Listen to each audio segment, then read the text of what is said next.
Hey folks, welcome back to the Broken Meeple. It's March 2014 and I'm sorry I have not been getting any videos out in the past couple of weeks despite my somewhat fast start during co-op month.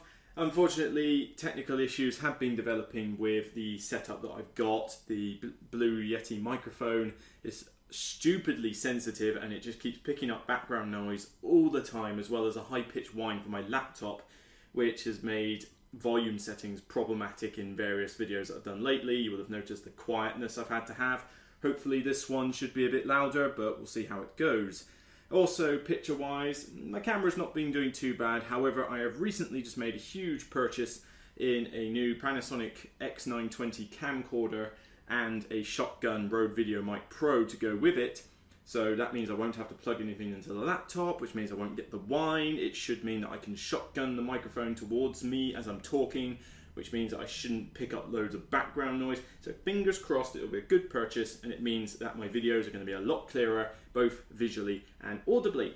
But for now, let's get on with another unboxing video. I've been making quite a lot of purchases lately, and this is the, shall we say, the test run of the purchases I've made.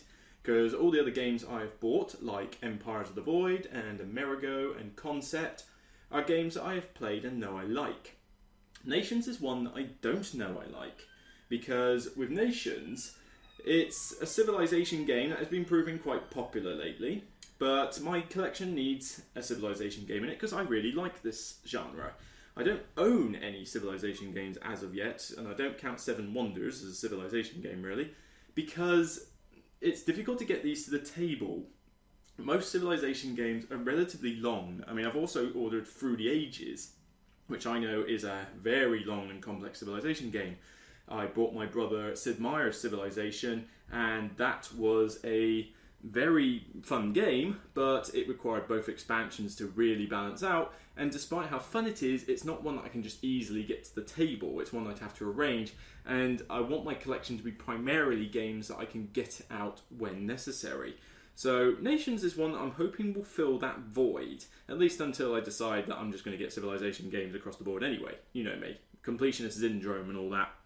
But Nations is a civilization game that is being touted as replacing Through the Ages, which is a bit slightly annoying considering I've just bought the game. But this is supposed to give you that similar feel, but be a lot more streamlined, simpler, despite having quite a lot of complex strategic depth to it. So without further ado, let's have a look and see what's actually coming in this box, because I have not even seen this laid out other than in other people's YouTube vids, so this should be quite new to me. So let's make a start anyway. Shrink wrap off this time. I'm taking a leaf out of my book to not have the shrink wrap cause me so much issues to begin with. That's the box, by the way. Okay, let's have a look, see here. Nations rule. Oh, blimey. That's not the thickest rule book in the world, but I wouldn't say this is going to be a bit of a read. But it's looks like it's got quite a few diagrams. It's not like small font across the board. It's relatively large, so even I'll be able to read it. Looks like there's quite a few diagrams to explain the general concepts. Nice setup diagram. Setup for 4 players. Do they have one for? They've got setup for 4 players. I don't see one for less. That's kind of weird, but oh well, never mind. Playing the game, game summary, and game end on the back. So okay, yeah, rulebook's looking pretty good so far, but we'll see how easy it is to read eventually. Okay, slight battery issue there, sorry about that. Alright, let's continue on with Nations, and we get on to the player boards themselves. Now, yes, it's floppy, but this isn't paper. This is still card, and it's relatively, it's still quite thin. You can see that it is relatively thin, but it still feels sturdy, and unless you've handled it like a complete orangutan, and you're not going to like get one and go like that, it's unlikely to damage anytime soon. But if you're that desperate, then find yourself a big laminator and laminate them. But personally, I think they're fine as they are. Now, looking at this, what have we got here? We've got different starting. Okay, actually, let's flip over because I've heard about this. You've got the A side, which is there, in which everybody, no matter whether you are Egypt or Greece or Rome or Persia and various others, doesn't matter who you are, they're all exactly the same. They all have temple, quarry, axeman, farm, and caravan. And then you've got spaces for the wonders, spaces for colonies that you can acquire, advisors, the main guys from history, and these down here which show that if you take more workers you've got to feed them, and I'm not quite sure what the scales are. I've got a feeling that's a culture thing. I could be wrong on that, but essentially you take more population, you've got to pay the cost. But they're all the same. They all start off with the same amount of people, same amount of money, resources, that kind of thing. But let's flip it over to B-side.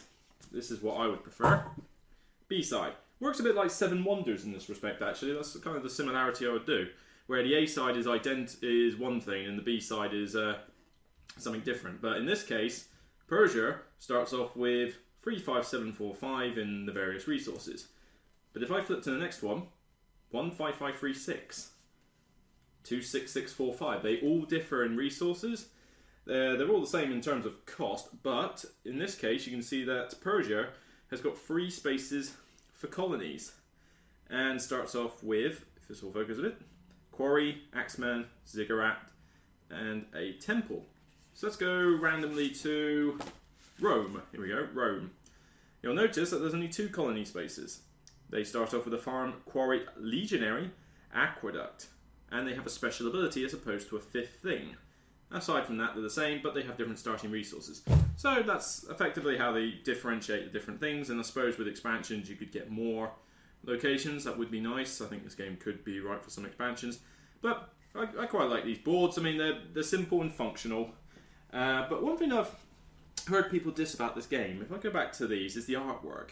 People really give this game such a hard time about the artwork. And the artwork, okay, yeah, the artwork is kind of like a sort of hand-painted, hand-drawn thing, but I think it still looks pretty good. I mean, you can tell what's going on. It's functional, it works, and it's colourful. So, okay, so it's not CGI graphics and everything, but I just think it's a bit harsh to fault the game based on that. I mean, remember, I'm comparing this to Through the Ages, and a lot of other people do. Well, Through the Ages is one of the most blandest looking games in history. I mean, yeah, it's ranked 2 on BoardGameGeek, and once I get it, I'm sure I'll probably, hopefully, enjoy it when I play it.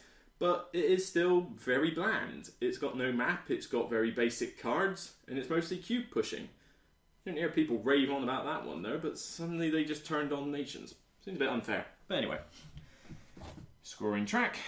That's what I'm guessing here. So we've got turn sequence. This I love, actually. I read this in the review, and I think this is a brilliant idea, and more games should do it. This is the difficulty track, where ignore like these type of things. It's basically saying that each worker requires a certain amount of a particular resource, or I think it's something like when you use a worker to get something, you'll get this much of a resource, and you can set each player to a different difficulty level depending on how good they are. So complete beginners could go for chieftain. So where every worker gets you 4 stuff. Most people would start at Prince, which is kind of like standard difficulty. But then you've got King, that's harder, and Emperor, that's just ridiculously hard. But I love that, because it means that if I've played the game a lot of times, particularly if I do the solo variant, which I'll test out and mention in the review, I can set myself to King or Emperor, and then anybody I'm teaching who's new at this game can start at Chieftain or Prince, and suddenly it balances the game out. I think that's a fantastic idea, and more people should be doing it. Take note. Take note, publishers. Take note, designers. Carrying on there. I'm not quite certain what that is. I think that's got something to do with track. Might be a culture thing, might be a food thing. Player order. More point chart. Let's bring this out a little bit there. So we've got a point track around the outside. We've got a point track there. Oh yeah, it's a combat one. And that looks like a culture track. I'm guessing that is culture. I've got a feeling. If I'm wrong, then correct me, but I think that's culture off the top of my head. Bear in mind, I haven't played this game. But this is nice. I mean, finish board. Doesn't flop around that much. But this is still concurrent, and I think it looks very nice, and it feels nice and smooth in the hand. So, a good quality there. Punch out sheets. Always lots of them. I'm glad not loads of things to shrink wrap so far. Okay, what do we got? So the various tokens for money, food, again, functional, colourful. I'm guessing that's like an age thing. Oh, punch out scoring summaries. That's interesting. I've not seen that before. That's just more of the same. And on the back, different variations. Oh yeah, the round summary on the back of this as well. So you can, on the piece of cardboard rather than just a card. That's good. I like that. 50-point marker. I'm not sure what that is. That must be... I'm not quite sure what that is. I'm going to have to look that up when I do the rules. I'll be hoping to learn this game at some point today if I can get around to it. Another board. Nope, more punch out things. We'll slot those to one side because they look identical. So now we got a board with the main title on it. Again, I think the artwork's fine. Why does the artwork so much? I really don't get it. Oh well. This one is where you put the various things that you can buy, like the cards you can buy, so the advisors, the wars, the colonies, that kind of thing.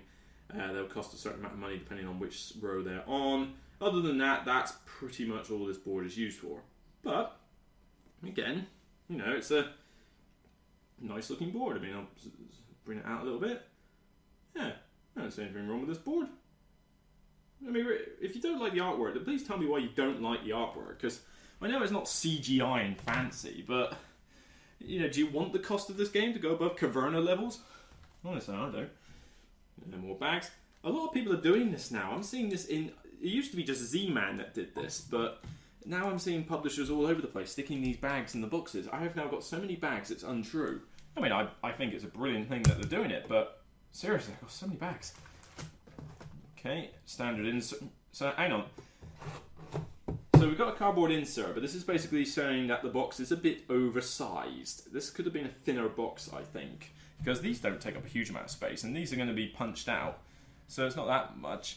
But yeah, the box does seem a little bit big for what's needed, but maybe it's providing room for expansions later. That might be an idea. Or maybe if you trick the game out with stuff, maybe that'll work. I don't know. Basic dice, not sure what that's for, but nothing major, just standard pips. What we got here? Scoring notepad for game, so game victory points, colonies, wonders, buildings and military resources equals whatever, so standard. Yeah, that's nothing major there. Ooh, meeples and typical things. So we've got the meeples, that looks slightly different from a typical meeple, but nothing overly different, and by the looks of it, I guess that's like a turn counter marker or something, and then all these little round discs, which obviously will go on the scoring tracks. That's all that's in the bag though, I can't see any... Oh no, wait, hang on. Oh no, there's a few little brown... See if I can get it on the camera. Little brown cubes in there, that must be for various parts on the scoring track. But essentially, this is all the meeples in one bag, so I will basically use the bags that are in there and separate this out by player colour. It's always the way to do it. And now we get to some cards. Now, I'm not going to go through every single deck here because I don't think it's required, but if you'll just bear with me while I sort out my arch nemesis, which is the shrink wrap, who seems to be giving me a bit of a break today. Ah, spoke too soon. Spoke too soon. Ow! I really do hate shrink wrap sometimes. It's just one of those annoying things that never comes undone the way you want it. Here we go. Right. Sorry about that. So again, yeah, the artwork is functional and colourful. It's not CGI, but it's fine. So aqueduct with what that particular location gives you. So by the looks of it, culture and food. Not quite sure how you get food, but monastery. So these are fairly generic across the board, you know, in terms of, you know, it's a resource cost, it's a victory point thing, what it gives you, I believe what it requires or what it costs to build, yeah, that sort of thing. But we got castles, got ocean fishing, wars that you can do, Franco-Persian War, Mongol invasions, Alhambra, Alhambra, not to be confused with the popular board game, the Oracle, Synagogue, Mosque, Railroad, Bull Colt. Seriously? Okay, fair enough. That wasn't was it. Hippodrome, Byzantium, Arab War, Three Kingdoms. I mean, like I say, I think this artwork is nice. It's got its own style. Is what I'd say, and I don't really mind it. I think it looks fine. So I think all these people are naysaying the game because of artwork. You know, seriously, go play something like the original Innovation, or go play. What's another good example? Well, go play a game of Magic the Gathering from the old days. Go play Dominion. Yeah, go play Through the Ages. You know, and then we'll show you bad artwork. Right. Hydro plant. So obviously these things get sort of come into the game later, I suppose. Whoop. Drop, drop, drop. Ah, component, impromptu component drop. Ah.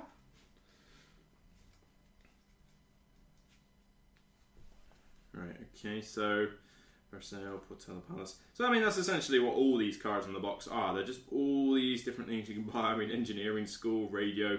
This game goes from ancient times all the way up to the First World War. So I don't know why the First World War, but obviously that must be something for an expansion. You know, expansion will let you go into modern times, I think. What is a pagoda? Okay, and looks like some sort of Chinese tower or temple, but I have no idea what a pagoda is. Seriously? I don't know much about history or Oriental history, so somebody out there probably knows. War of Jenkins' Ear? 1739 to 1748, Britain versus Spain. Okay, I'm going to have to research this. I want to know what Jenkins' Ear is. I mean, seriously. Pyramids. Ford Motor Company. Oh, I want that. Yay. University. Terrace Farming. Granary. Forge. This looks like War of Alexander. The Boer War. Hyksos Invasion. Stonehenge. Swiss Canal. Big Ben. Windmill. Colonial Trip. So there's all sorts of things that you can buy. And on the back, I think it's pretty much the same deal across the board. Although, that one's more coloured. And that one isn't. So what's the difference between the two? I'm guessing it must be the fact that that's age 1 and that's age 3. Maybe. Yeah, it is. There's a subtle difference between the cards. Age 1, it's very sort of like bit like the black and white or Serpier thing you get on cameras these days. And that's age 1. Now, if I go to age 2, you will notice that it's slightly more coloured. You can see there's a bit more colour in the picture. And that's for age 2 cards. And then fully coloured for age 3. So that's essentially what those mean. Now, that was mostly places. Oh, looks like there's people in here, and that looks this one looks mostly like more of the same. So I'm going to avoid opening that one for now, but this one looks like it's got characters. So bear with me 1 second, and I will sort that out for you as well. Oh, that came off a lot easier. Right, here we go. People. So, combat values, and come on camera, work with me here. There we go. Hoplites, sonar, elephants, yeah, you get elephants. Heavy plough, silk, principal, so that must be like a trading thing now, yes. I don't know. Ah, this must be like sort of objectives that you can get, or things that you can do each round, that sounds good. General Strike, Black Death, Chariot, Rifleman, Car Gallery, Compass, Odyssey, Unification, Olympic Games. So yeah, these look like cool things that you can effectively go in for. You know, Salem Witch Trials are like that. You know, so you've got Immortals, Cossack, Cataphract. So all sorts of things that you can buy and trade, or objectives to get. Spinning Jenny, Spinning Bernard. That's an Eddie Izzard gag. Cast symbol. Okay, fine. So nothing major there. One thing I haven't seen any of, though, is any of the characters. Now, characters must be... past card. Redcoat, Submarine. I know there's characters in this game. I know there's advisors you can get, so they must be in this particular box. So, let's open this pack up. It must be in here. They must be hiding away in this bag. So, let's have a look. Hello. Righty. Petra... Oop. Oh yeah, it's got the colonies near as well, so oop, come on, focus. Come on. Come on. There we go. Nubia, Hindu Kush, Siege of Troy, battle, yeah, the various battles you can get. Here we go. Oh no, that's not an advisor. Where is it? Might be an advisor. I just say Alhansa, Great Wall. So these are the wonders and the colonies that you can get. Colony of Sicily, the battles. So these are advisors. So yeah, Genghis Khan. These are just more battles. There's Marco Polo. Here's Marco Polo, Palace, Virginia, Pocahontas, an advisor. Peter the Great. Peter the Great. Is there a Luke? Is there a Luke in here for an advisor? I don't know. Was there ever a famous Luke in history? I don't know many famous Lukes. To be honest, I don't know any famous people, but that's beside the point. Martin Luther. Don't know who you are. Suleiman the First. So effectively, yeah. So all these cards. I mean, yeah, okay. You might complain that the artwork on the characters is a little bit meh, but you know, it's functional and it's colourful, and I don't think people are going to complain too much when I show them this game. Oh well, doesn't seem like there's much more in the box. You get the character boards, you get the nice actual boards, the scoring tracks, and you get a fair amount of cards. Now, whether I will sleeve these cards or not, I don't know, because I wouldn't say that they were the... yeah, they're fairly thin, and I reckon this could get wear and tear relatively easily. However, you don't use all the cards in a particular game. So, and you don't have to shuffle them loads, you don't have to handle them all the time, that kind of thing. So maybe I will avoid sleeving them for now. We'll have to see, because there is a lot of cards in there to sleeve. But then there's enough space in the box for me to put them all in, so maybe I will. We'll just have to see on that front. Anyway, that's my unboxing of Nations. I look forward to getting this played, possibly even on Monday, if I can learn the rules on the weekend and get it ready for teaching. And hopefully I'll get a review up sometime in March, if not in April. So I will see you on the next unboxing review. I've got 2 more to do today, so I better crack on with those. This was Luke Hector at the Broken Meeple. Thank you for listening, and I'll see you soon.